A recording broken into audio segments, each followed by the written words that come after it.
So maybe later on I will try to get a few more examples on how adjusted net asset method is used to value a company. So maybe some of you, by looking only at this one example, you may not understand the whole principle or concept on how adjusted net asset value is used to value a company or a businesses. I'll try to find a few more examples on this method, and then I will share with you in Spectrum so that you can go through and for you to get a better understanding on how adjusted net asset value method is used to value a business. Method, adjusted net asset method is one of the method under asset approach. So maybe you can use this method in doing your assignments. So, but you need to study first the suitability of each of the approach and methods before you decided which approach or which method is to be used to value your company in your assignment. So that's why when we go through the process of this the process of carrying out business evaluation a few weeks ago, we have to do, or we have to consider all approaches first. Then from the all approaches, we need to consider which is the best approach. So after we have chosen the best approach, and then we need to choose under that approach what is the best method to be used to value the company. Let's say from the three approaches, you decided asset method, asset approach is the best approach to value your company as far as your assignment is concerned. After you have decided to use asset approach, and then you need to choose which under asset approach is suitable to value your company. So that's why you need to know lah the different method under each of the approaches. So as in the table on the previous page, adjustment are made to the company's historical balance sheet in order to present each asset and liability item at its respective fair market value. So the reason why normalizing adjustment is done is to make sure that each asset and liability represent its fair market value.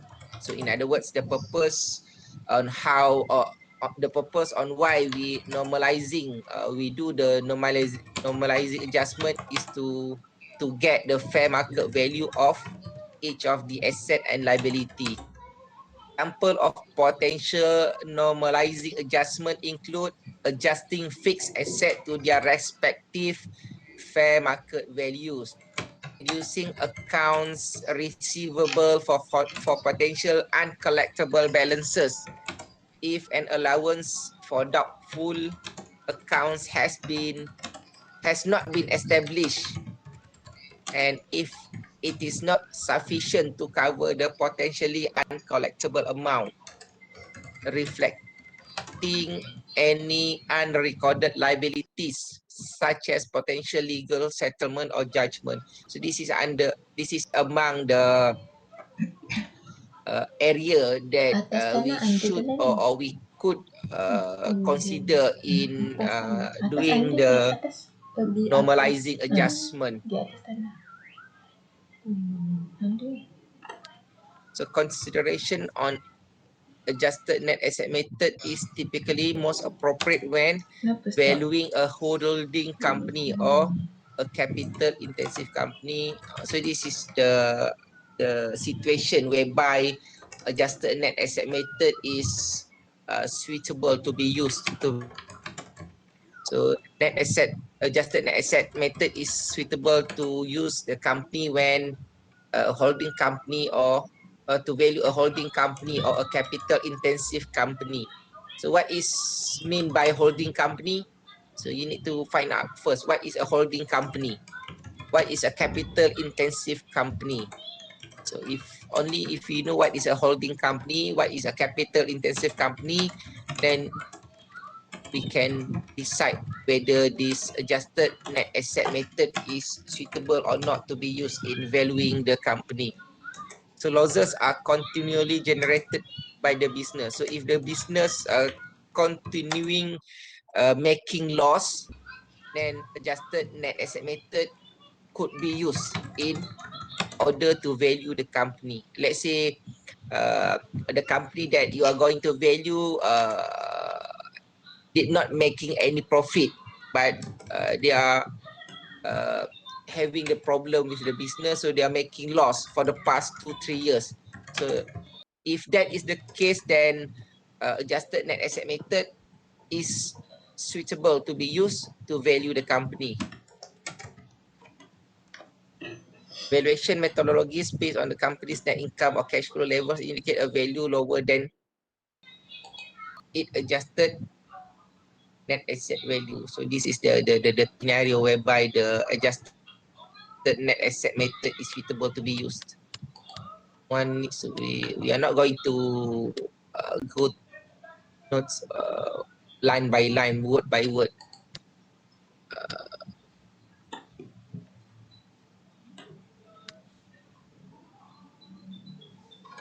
So under income approach, there are two methods that can be considered in order to value a business, which is capitalization cash flow method and discounted cash flow method. So the discounted cash flow method is the most famous and popular method which is used to value a business. But other than discounted cash flow method, we can also consider capitalization of cash flow methods to value a business or a company.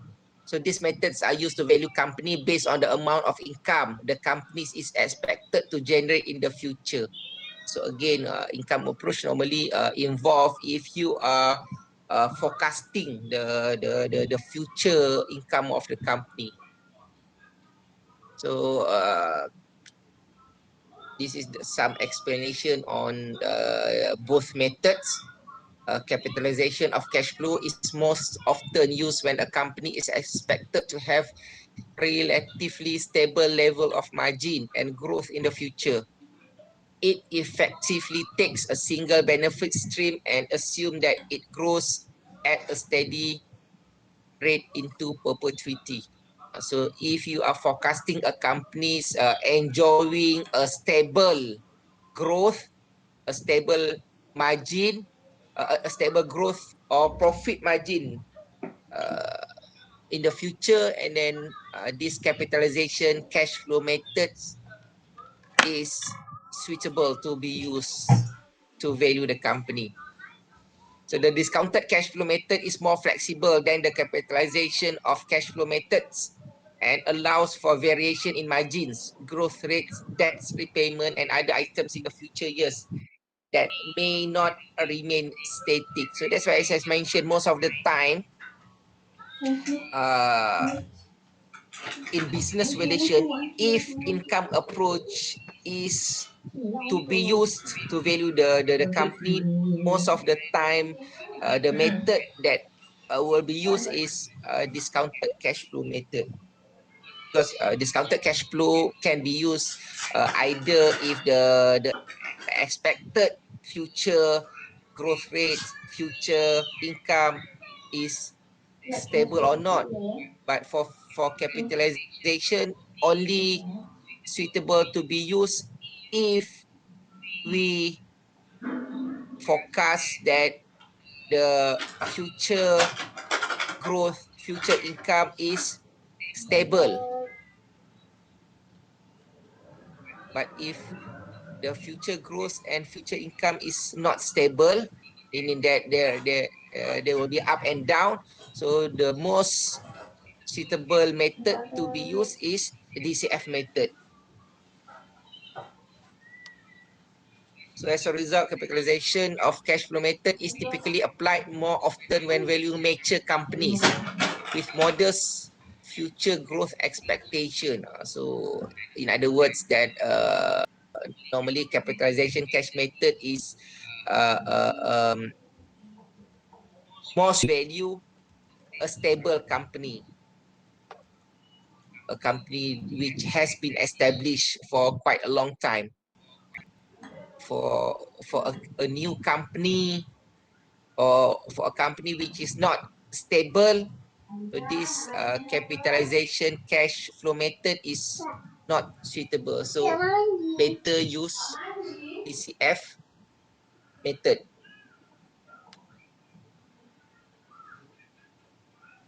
So this is an example on how to use capitalization cash flow methods.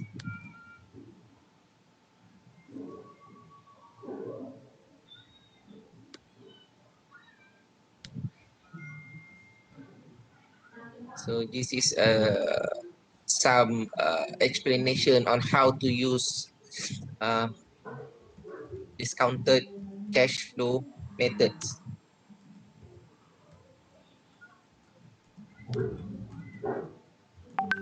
A summary of some of the primary differences between direct equity and debt-free discounted cash flow analysis. So if we are going to use DCF method, so we have to do some analysis on the company's projected income or cash flow for the future. So normally they will take into consideration the WACC. So you need to recall back lah your understanding, your memory on WACC, weighted average cost of capital. What is a weighted average cost of capital? Uh, this is the example on how the discounted cash flow is used. And then the last approach, which is explained in these notes, is a market approach. So again, for market approach, we also have a few methods. So what is explained in this note is a guideline transaction method and guideline for public company method. So mostly market approach is more suitable to be used to value a public company method, because for public company we can have quite a lot of comparison in the market.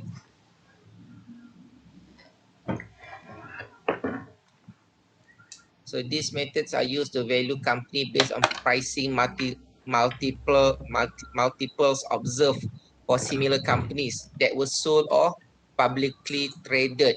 So guideline transaction method. So this is the methods available under market approach.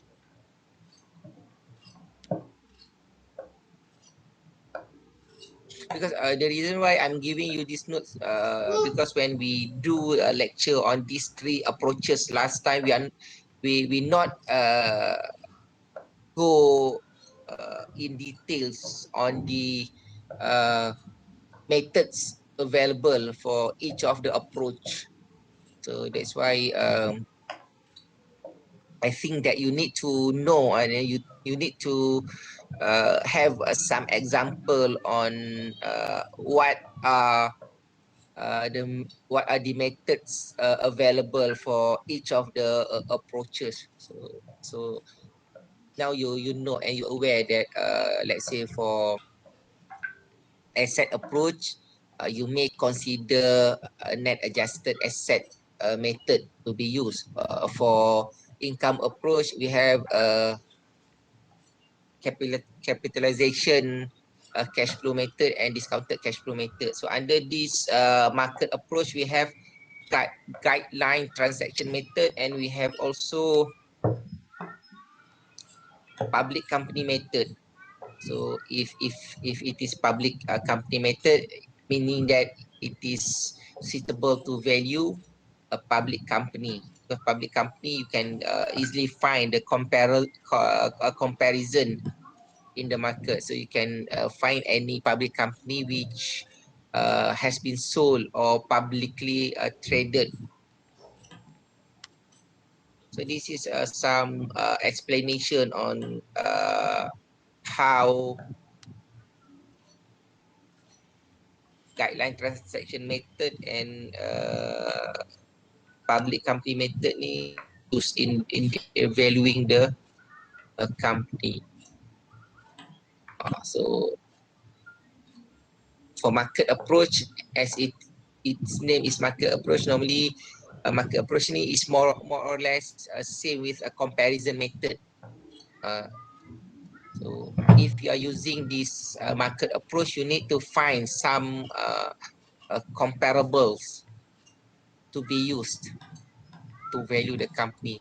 So from the comparables, we then may need to do some adjustment on some of the elements or some of the characteristics to make sure that the value that we are going to get for our company is the correct value. So you need to do some adjustment.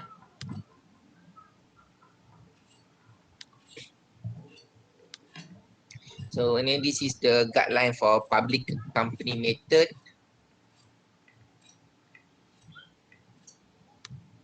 If you look at the internet, from the internet, there are quite a lot of notes or articles which explains about approaches that can be used in valuing a company. So if you look at most of the notes or most of the handout, the basic principles of the approaches or methods which is explained in the notes or handout is the same.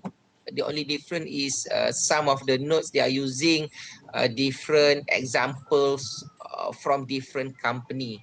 Then some of the notes they are using a different criteria when they explain about the adjustment to be made. So don't get confused lah.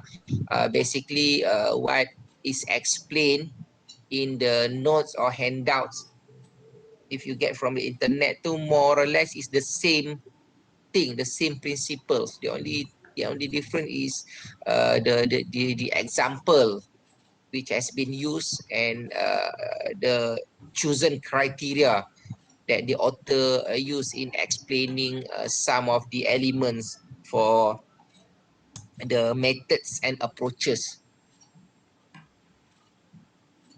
Because I'm afraid that some of you, when you refer to the internet, and then you get a few different handouts or notes from the internet, you may get confused because some of the notes is from Australia, some from Canada, some from US. So if the notes is from the US and Canada, normally the style or the way they explain the approach and the methods are more or less the same, because US and Canada they used to share some the same guidelines. Even the governing body which governs the business relation in the US and the Canada ni pun is the same governing bodies. But if the notes or handouts come from the United Kingdom, the Australia, there might be some difference in the way that they explain the approaches or the methods used in valuing a company. So you need to be careful lah when you refer to any resources from internet. So I've also find one or two articles which explain about the approaches for business relations. So I will share with you the. I'm not going to share with you guys all the articles because you may not have enough time to go through all of the articles. So maybe I will choose one, the best among the articles to be shared with you guys in Spectrum. So I have 2 or 3 articles based on the research project on valuation approaches for business valuation. So I will share with you in Spectrum. So this is example of public company method. Again, we need to get a comparison or comparables from the market in order to use the public company method. So remember, under market approach, regardless whether you use transaction method you or you use a public company method, you need to have a comparison. So that's why these 2 methods is listed under market approach. So remember lah, under market approach, we have transaction method and public company method. So these both methods are more or less like our normal comparison method when we are valuing a tangible asset. When we are valuing a property, normally we will use a comparison method, especially for residential properties. So this is more or less about same with the comparison method. The only difference is the names, because now we are going to value a business. So we are not the name of the method is not a comparison method. They call it transaction method. But the basic principles is same with comparison method, whereby you need to get a comparable from the market. So this comparable uh, is from the market, and then will be used in our analysis before we reach the value for the company that we are going to value. If you look at in this example, they have used quite a number of comparables, right? They have 26 comparables to be used to value the company. But for your assignment, you don't have to take this uh, this number. Maybe you can only use three or four comparables. No need to get up to 26 comparables. This is only example. They want to explain to you the different uh, type of example which may have impact or influence to the value that we will get at the end of the valuation process.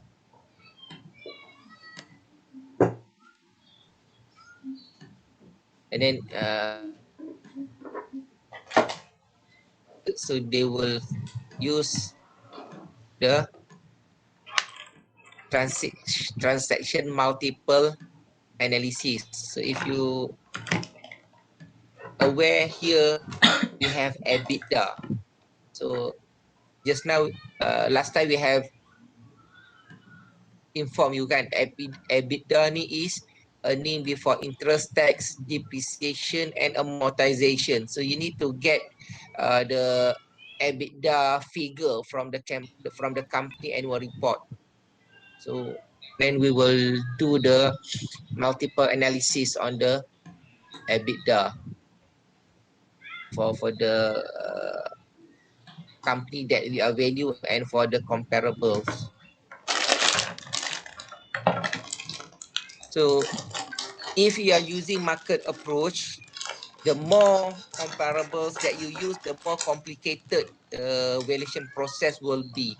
So that's why, as I mentioned just now, as far as your assignment is concerned, do not use too many comparables.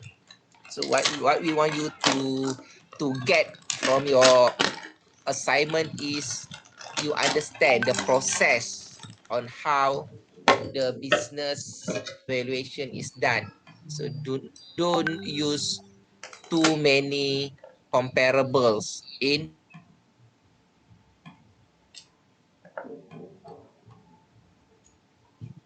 doing your assignment. What is important is you get the whole concept on how the business valuation is done by using, let's say, market approach, income approach, or asset approach. So that is the most important element of this subject.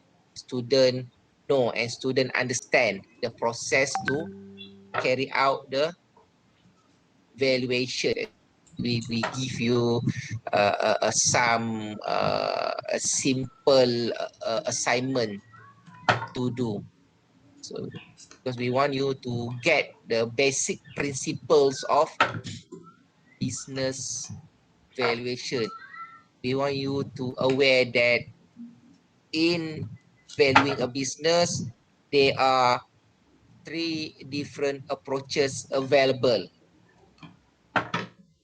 which in order for you to determine which approach is the best, you need to consider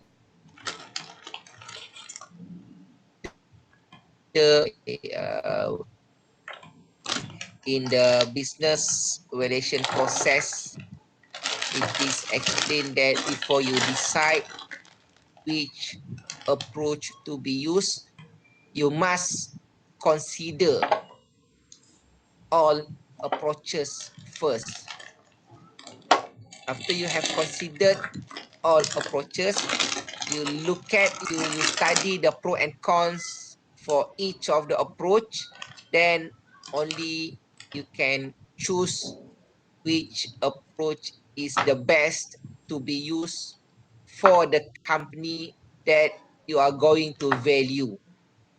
So maybe some company uh, asset approach is the best to be used. Some company maybe market approach is best to be used. Some company maybe income approach is best to be used. So remember, when we study our accounting subject, we have learned on different type of business entities, different type of companies.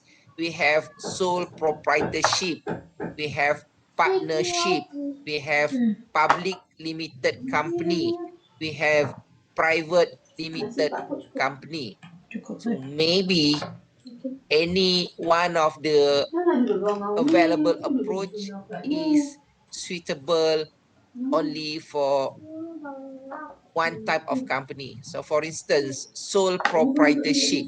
So you need to consider what is the best approach which is suitable to be used to value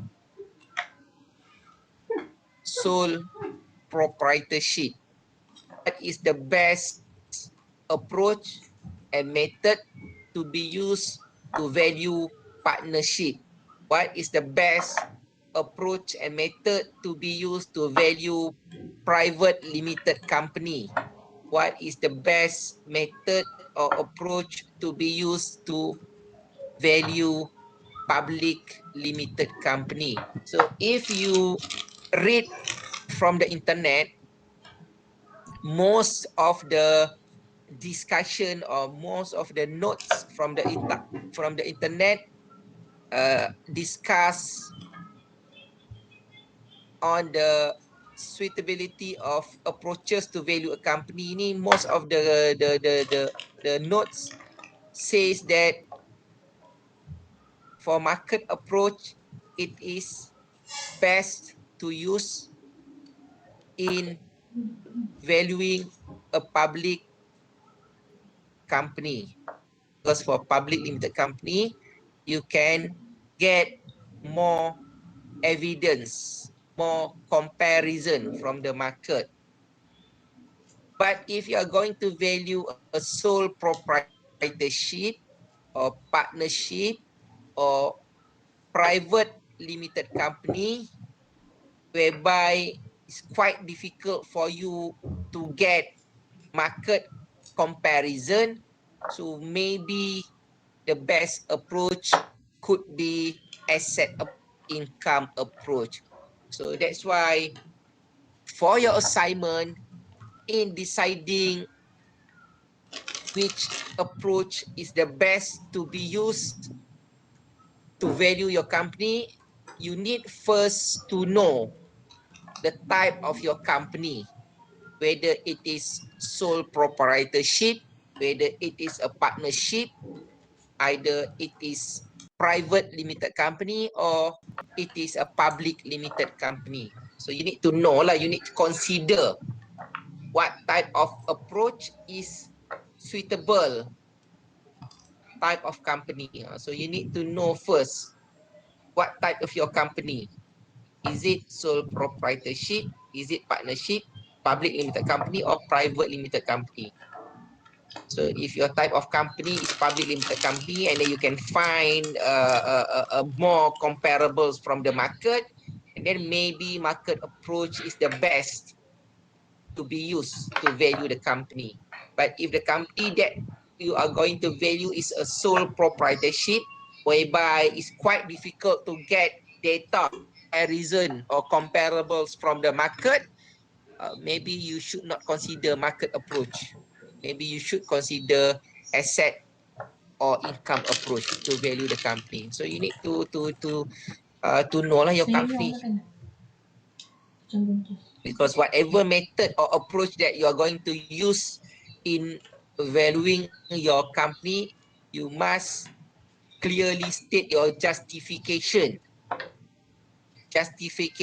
on why that approach and method is selected to use or to value your company.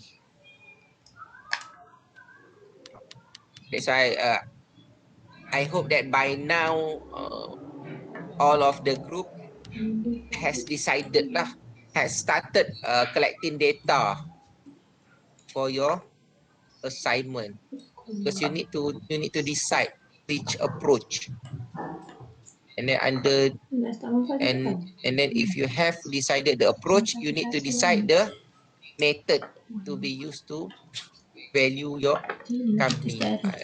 Like just now, for instance, if you decided to use income method, so you need to decide whether to use capitalization cash flow method or discounted cash flow method value your company. So this is a guideline for public company method. So if you're going to use public company method to value your company for your assignment, so you need to have a look at this guideline. So steps in applying guideline public company method include identifying comparable public company multiples for differences in the size and risk of these companies compared to the subject company, applying the adjusted pricing multiples from the representative company. So again lah, as I said, market approach ni more or less same with comparison method. So when you are choosing the comparables to be used, you need to consider that the characteristic of your comparables and your subject company is similar.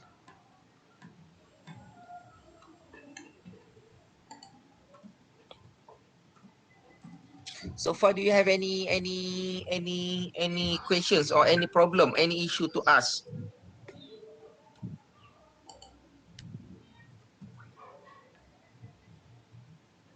So this is example of guideline public company method.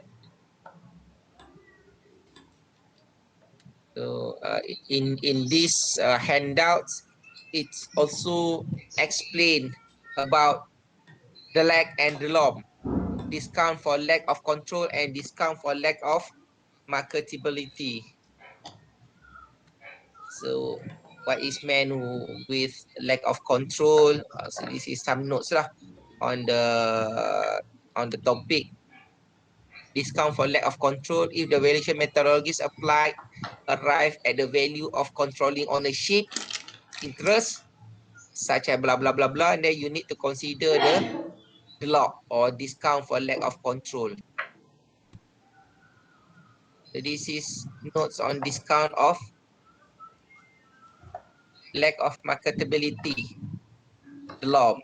There are certain marketability differences between an ownership interest in a privately held company and ownership interest. So you go through lah these notes, this handout. So this is the issues of lack of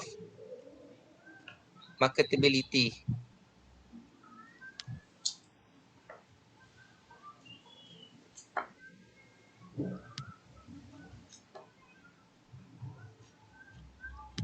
So it is a 20 pages note or handout which is prepared by this company lah, Skoda Minotti. If I'm not mistaken, Skoda Minotti is a company in Canada or in the US.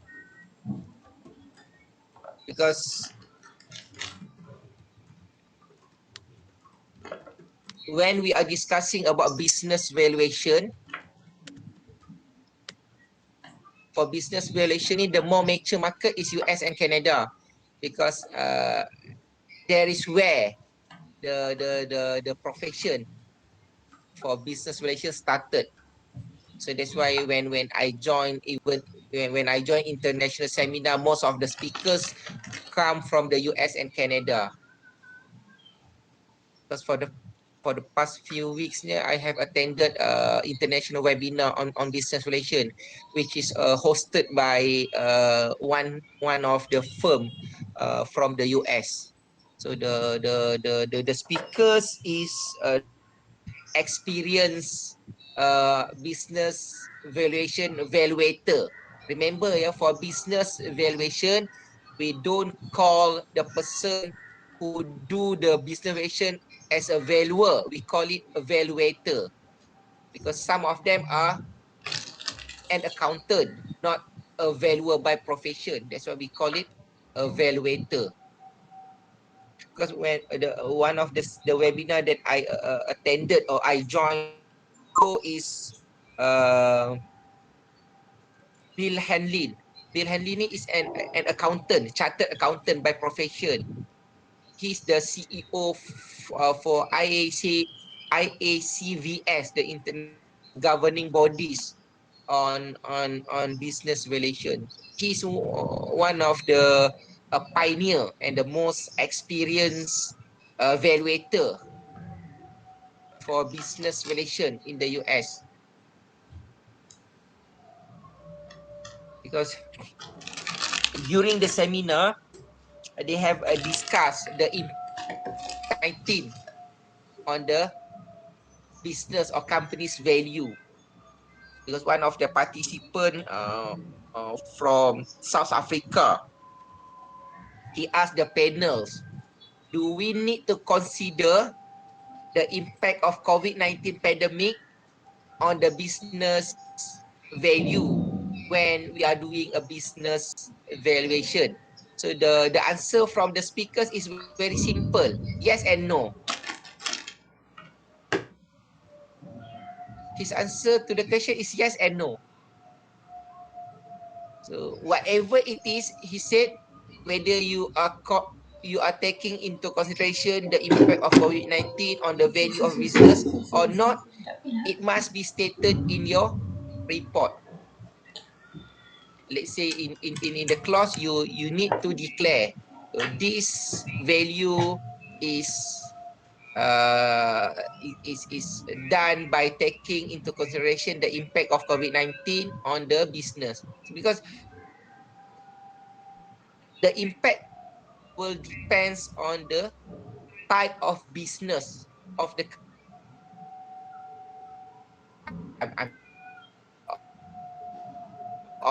some of the company or some of the industry been badly affected by the COVID-19 pandemic. For instance, like hotel industry, like airlines industry.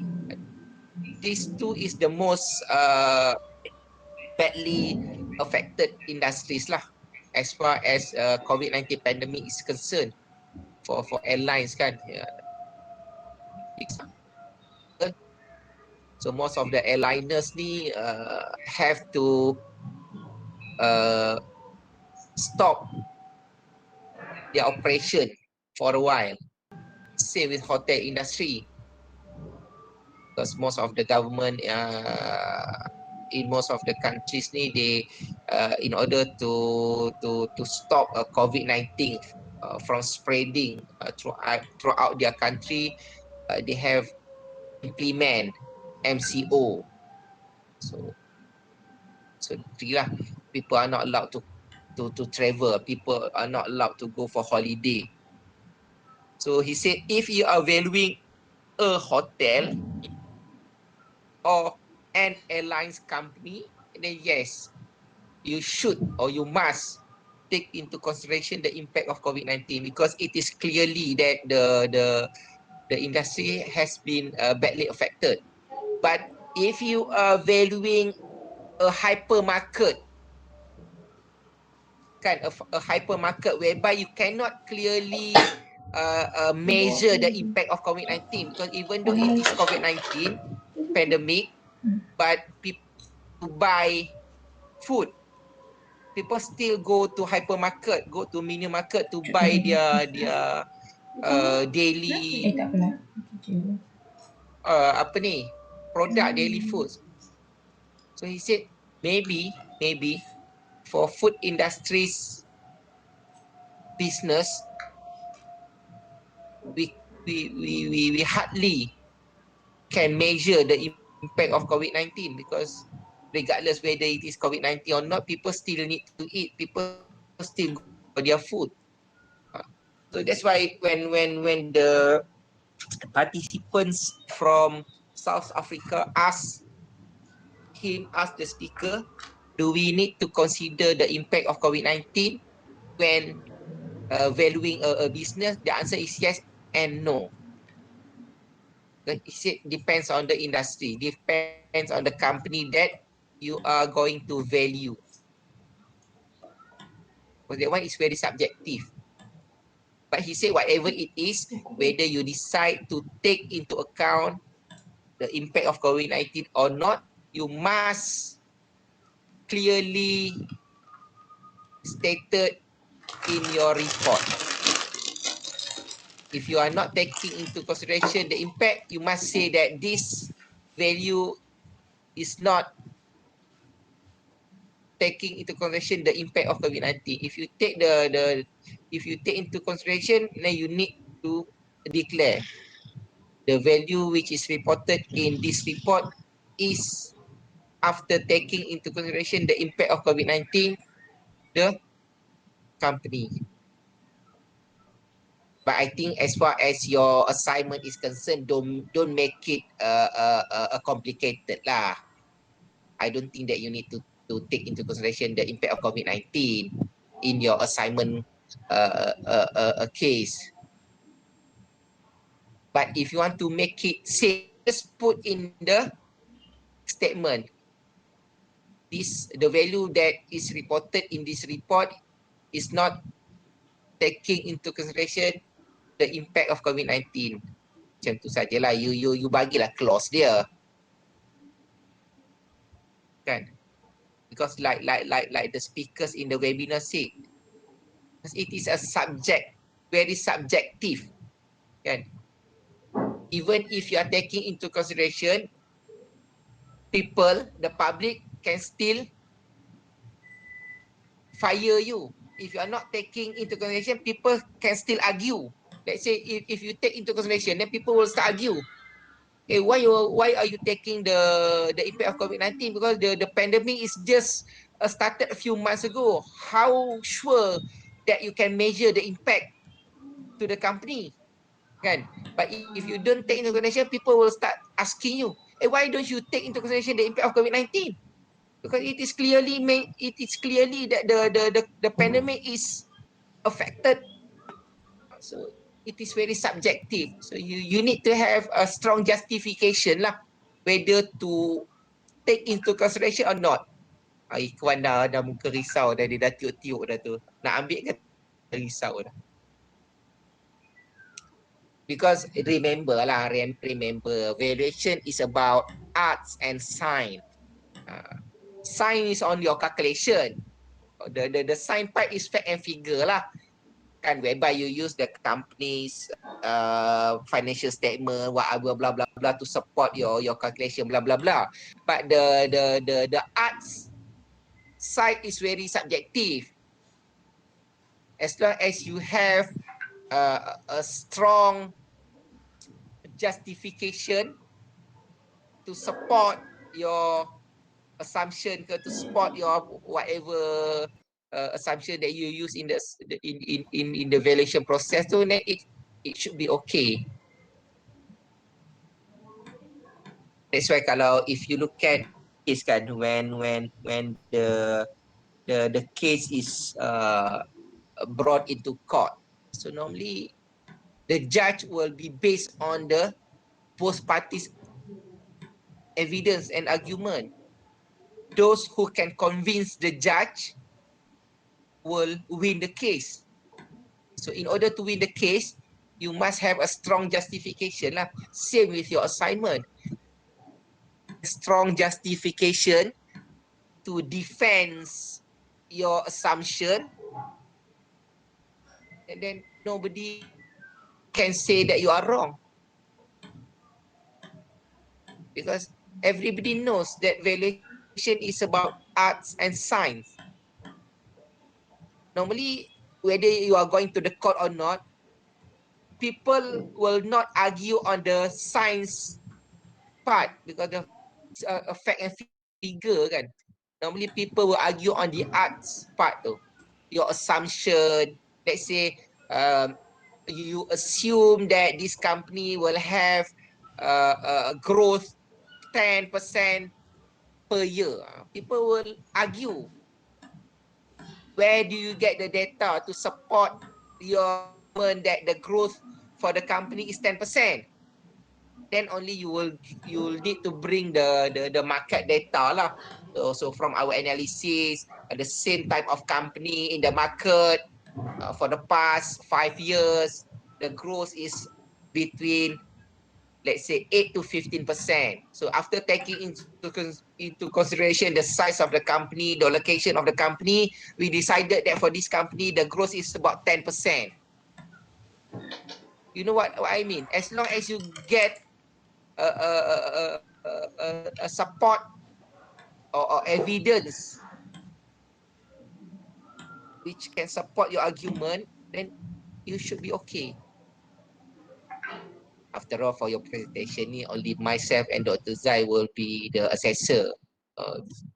Be prepared lah, like your previous semester's assignment kan.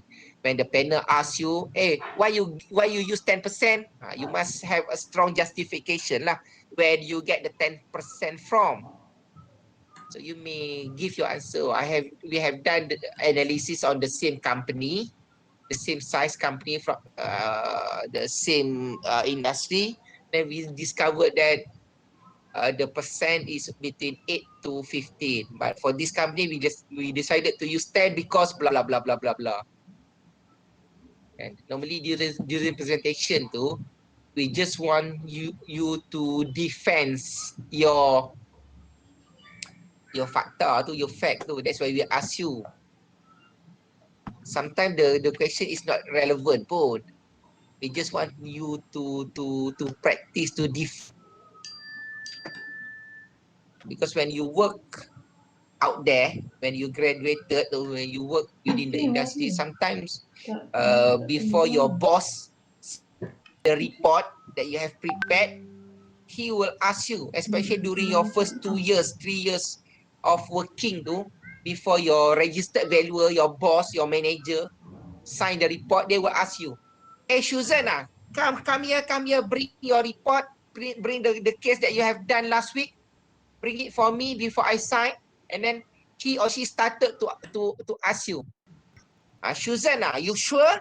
for this type of property within this locality, you give 5% adjustment for the differences in the transaction time tu.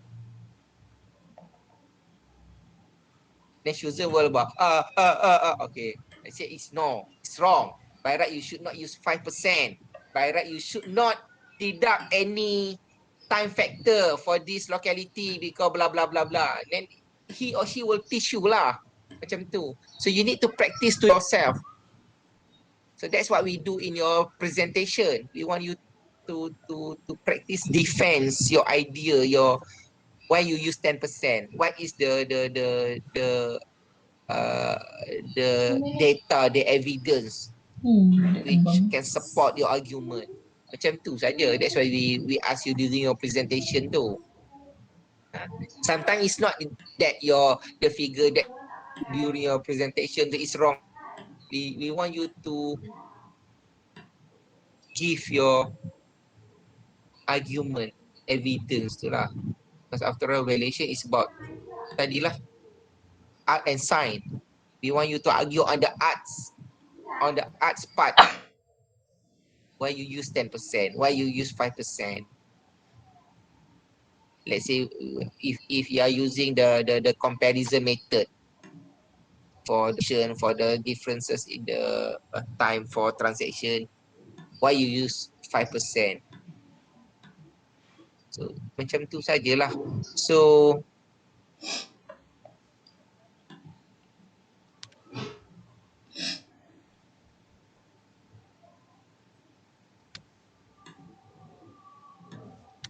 anybody has any questions? So for because if you look at your course learning objective kan, as far as the valuation approaches is concerned for business relation tu, you need to know every single approach.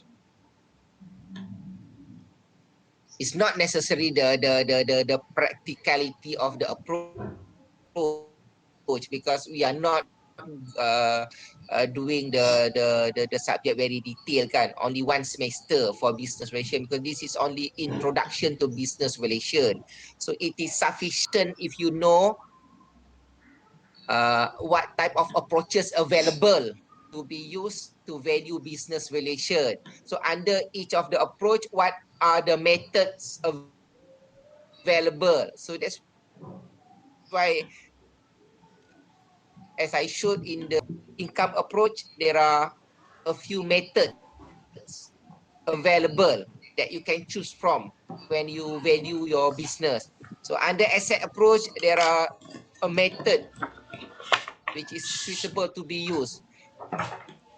Under market approach, there are methods which can be choose to be used. So it is okay to value business ratio. We have three different approaches. The approaches which are available are income, asset, and market. So what is asset approach? So asset approach is normally blah blah blah blah macam itulah. So under asset approach we have two different method which is apa blah itulah. So you need to know because I have find exam questions on business relation from one of local U in Malaysia lah. I don't want to name it lah, whether it is ITM or UTHM or UTM.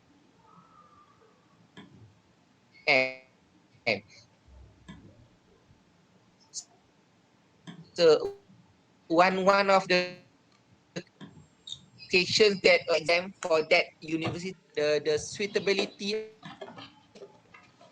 of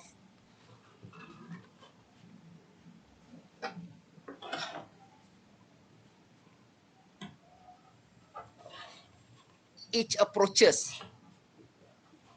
to value business. They say what is the suitability of market approach? So meaning that when market approach is suitable to be used to value a company.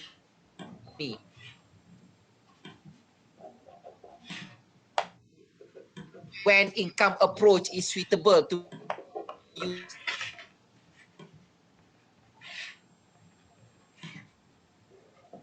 to value a company.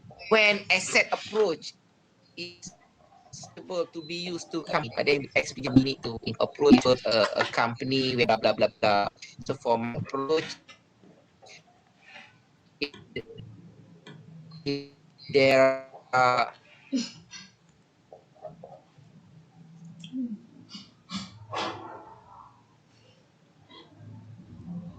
comparable available in the publicly because for companies it's quite easy to find the comparable type of approach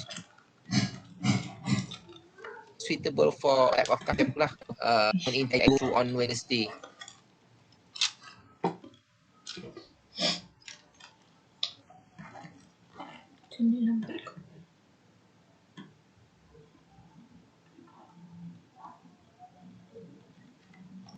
Because in that a business they will give a special attention on and they will pay intangible asset, but we know that it has some effect on the company's value. So that's why when we join a business relation courses or workshop, normally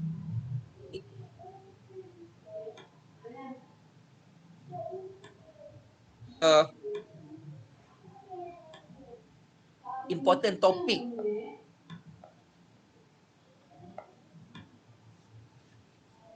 that the speakers will pay attention to is issue on the type of intangible asset available. We have patent, we have intellectual property. Udah popcorn. Makanlah. We have copyright. Tak makan pun. We have customer list. All those are a type of intangible asset which will have impact companies in patent.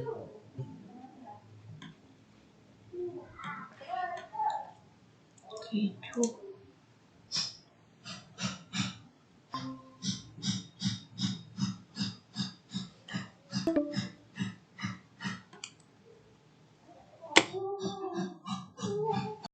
Your names and you can sell the patents to any interested companies. Sometimes you can earn like engineering lecturers.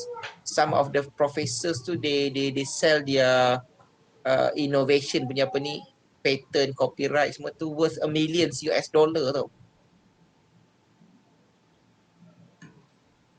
That's why when we are valuing a company ni, we have to seriously consider the value of intangible asset that the company may have. So that's why of the syllabus for business relation is intangible asset. You need to know what is intangible asset.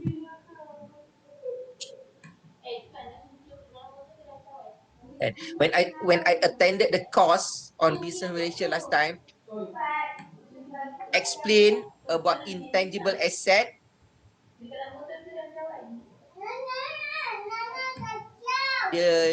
She used a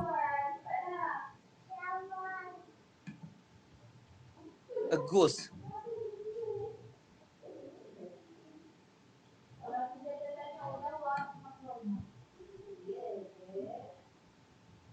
to explain about intangible asset. Why a ghost? Because basically we cannot see ghosts kan. How to explain intangible asset. And then she used comparable between human and ghost. She started her explanation human represent tangible asset, ghost represent intangible asset.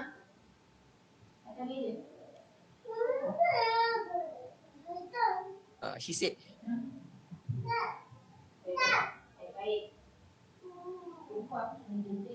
we cannot see ghosts, but we know that it exists. Same with intangible asset.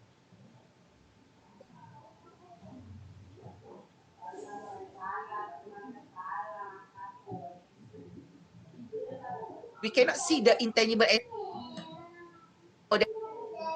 that the company has intangible. Esok saya hantu je. Sama. That is see face. Because you all times he become his an asset, tangible asset.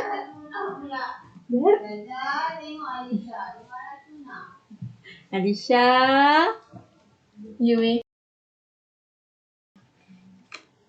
But because this is one of the future prospect within our profession, so that's why most of the university introduce business relation subjects to their students. So you Ain'ni, we don't want to be far behind lah. That's why we also introduce introduction to business relation to you guys. Even though not all of you understand what is business valuation is all about, because as I mentioned a few times ago, kan, even an experienced valuer in the industry pun, we cannot guarantee that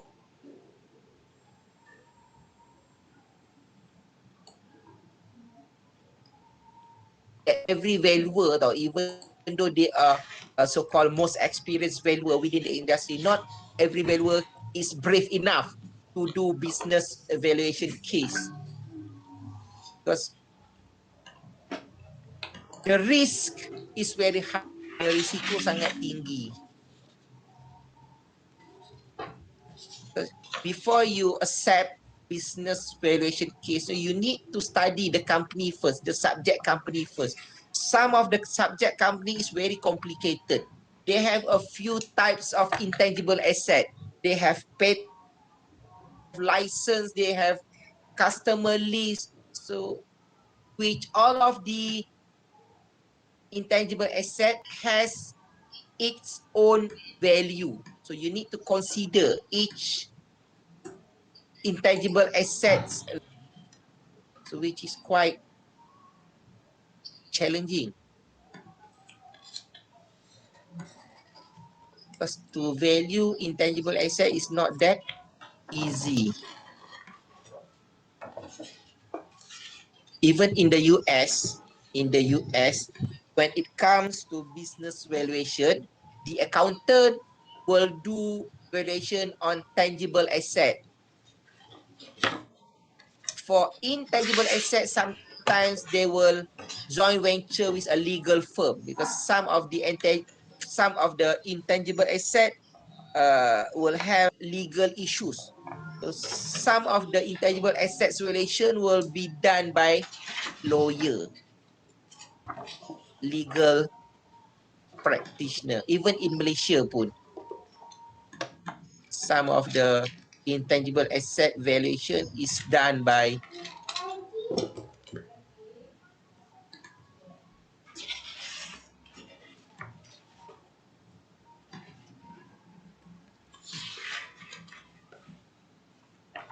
lawyer, legal firm. Because you value the intangible asset. So when we go on the topic for intangible asset on Wednesday, I will tell you lah which type of intangible asset which will have legal impact, legal issues. So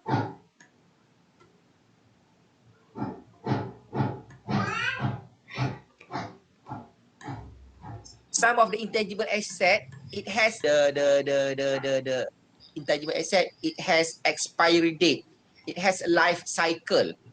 It is not for perpetuity. It is not for forever. It has some lifetime. Dia ada life cycle dia. Dia ada umur dia macam kita juga. So that's why we need to know. Because sometimes when we value some type of business, some type of intangible asset, we will only consider dia unexpired life cycle saja. Dia ada unexpired. So dia adalah sometimes the type of intangible asset has only 50 years, 60 years lifetime dia. So we need to consider lah. That's why as I said just now, some of the intangible asset, it has expiry date. Tarikh luput dia. Just normally we will look at the expiry date. So same with intangible asset. Some of the intangible asset, it has expiry date. So we must know whether the type of intangible asset that we are going to value has expiry date or not. So a lot element, a lot of aspect to be studied to value a business. It's not as simple like when we are valuing a property. To value a property is very straightforward, kan? But to value a business is very complicated. If the company doesn't has intangible asset, they have intangible asset. Will. How do you value goodwill? What is a goodwill? Is there any company without goodwill? How do we measure goodwill? How do we define goodwill? What is goodwill? What is the impact of goodwill to the business, to the company? Goodwill has value. If yes, how are we going to value goodwill? What is the differences between goodwill for company A and company B? So it is very subjective. It's very complicated. So that way we will look at the issues, that topic on Wednesday lah. Today is your first day of lecture after 1 week break kan. So maybe your mind tu not fully awake lagi, not fully prepared, not fully ready for lecture yet. That's why I decided for today we just do basically tutorial ni is about discussion, but last time before your semester break tu I did not give you any tutorial question kan. So maybe for variation approaches ni I will give you tutorial question together with intangible asset. But as I mentioned lah, for valuation approaches ni, you need to know the suitability of the approach, income approach, when it is suitable to be used. Is it suitable to be used for public limited company or private limited company or partnership or sole proprietorship? If it is only suitable for sole proprietorship, why? What is the criteria of sole proprietorship makes asset approach or income market approach suitable to be used to value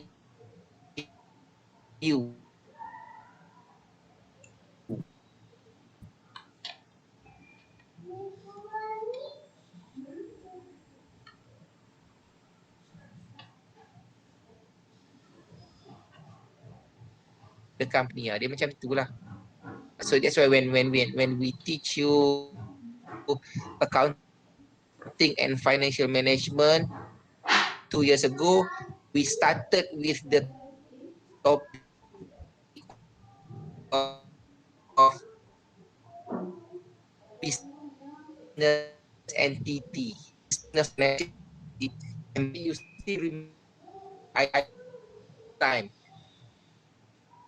what is a partnership, what is private company, what is public limited company, is criteria of partnership.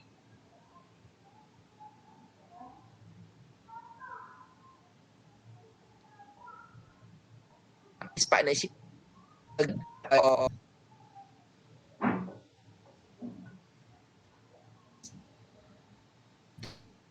include in partnership agreement kan. Macam it is so you need to call back bigger limited owner can be used, can be seized, can be used by the company to pay the company's debt. Kalau limited liability, meaning that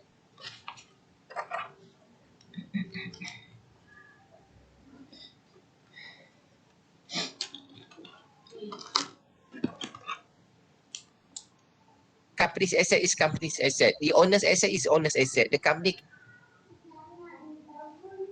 cannot use owner asset to pay the differences between company. Is it limited company? Is it public limited company? Like macam tu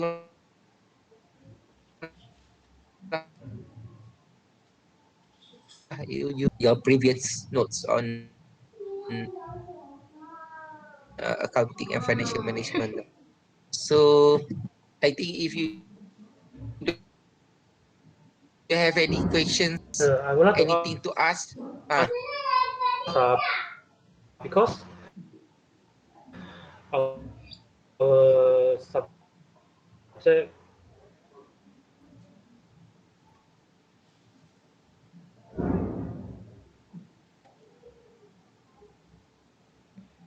company main aspects is doing logistic and transportation. mm, So I read through the financial statements. Their comprehensive income one is there's one element known as the income. mm. So in this because This logo is specific for your company, whatever it is. Before you proceed with your assignment, you must identify your type of company first.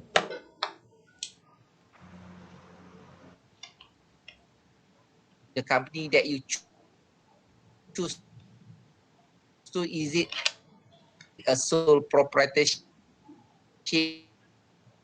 Is it a partnership, or is it a private limited company, or is it a public limited company?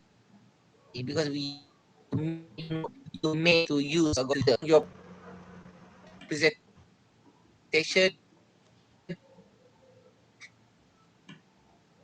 uh, uh,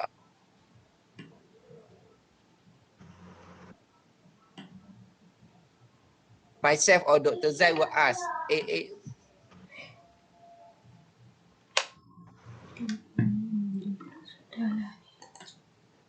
what type